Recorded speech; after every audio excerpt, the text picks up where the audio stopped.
मोदी जी इस देश के राजा है और हर 5 साल में जब भी इलेक्शन होते हैं हम लोग एक नया राजा चुनने निकलते हैं। अंगेन घात्रम लवणेन भोज्यम।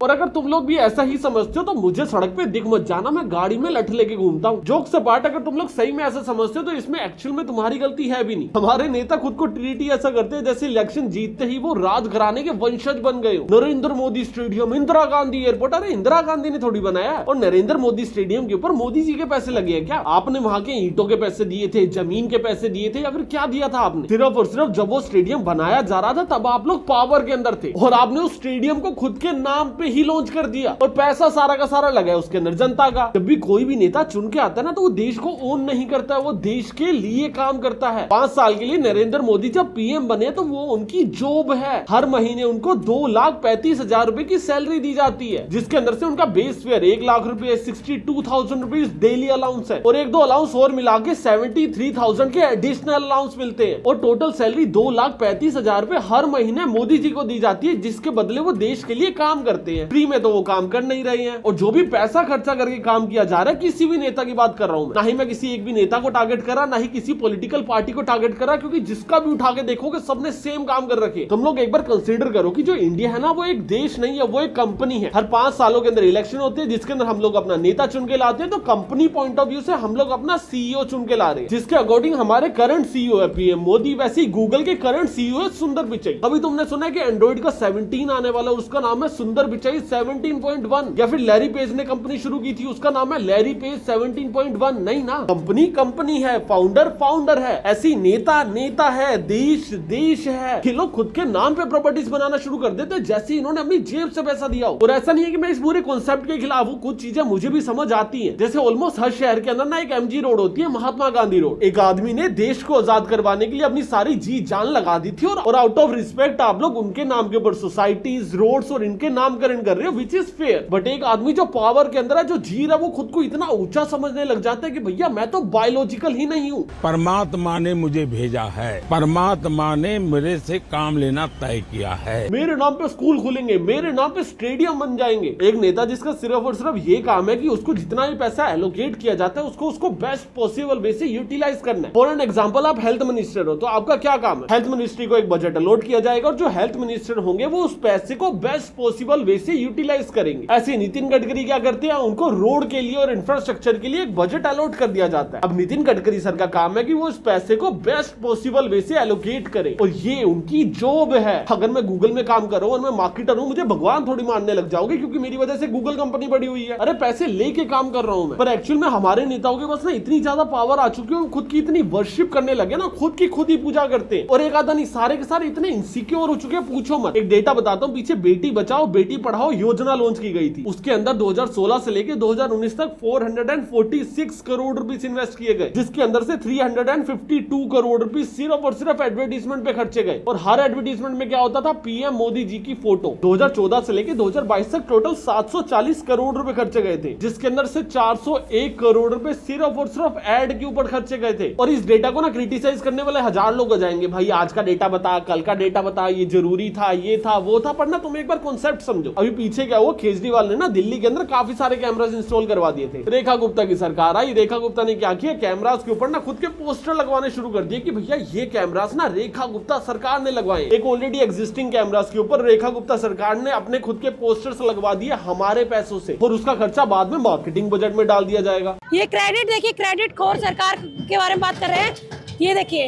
इस पर एक पोस्टर चिपका दिया गया है, श्रीमती रेखा गुप्ता जी के मुख्यमंत्री। और अगर इसके पोस्टर को हटा के देखेंगे तो क्या होगा, हो सकता है मुझे सजा हो जाए। आजकल सभी के सभी नेता इतने ज्यादा इनसिक्योर क्यों हैं? वीडियो में आगे बढ़ने से पहले अभी तुमने एक चीज नोटिस करी होगी कि 2026 के बजट के अंदर ना एआई मिशन अनाउंस हो चुका है। एआई के अंदर आज की डेट में करोड़ों की फंडिंग डाली जा रही है, जिसका बहुत सिंपल सा मतलब है कि भैया अगर एआई को बिल्ड करना नहीं सीखा तो फ्यूचर इकोनॉमी में सर्वाइवल बहुत मुश्किल हो जाएगा। और प्रॉब्लम एक्चुअल में ये है कि भैया आज की डेट डेट में मैक्सिमम स्टूडेंट्स क्या करते हैं इंजीनियरिंग कॉलेज में, एआई को एज अ सब्जेक्ट पढ़ के छोड़ देते हैं, जिसके बाद बच्चे ग्रेजुएट तो हो जाते हैं पर एक्चुअल में एआई बनाना सीख नहीं पाते हैं। फिर बाद में जाके जॉब्स की प्रॉब्लम होती है और मार्केट के इसी गैप को फिल करने के लिए आया ओल्टा स्कूल ऑफ टेक्नोलॉजी, एक new age school of technology, जहां पे बीटेक डिग्री के साथ साथ आपको एआई की स्किल्स भी डेवलप करवाई जाती है। यहाँ पे आपको neural networks, deep learning, AI, ML सिर्फ और सिर्फ पेपर पे नहीं सिखाया जाता है, आपको प्रॉपर प्रोजेक्ट्स करवाए जाते हैं। ओल्टा का सिंपल डिफरेंस ये है कि यहाँ पे AI with GPUs, robotics labs, open AI tools, LLM और रियल सिस्टम बिल्डिंग के ऊपर फोकस किया जाता है। और इसके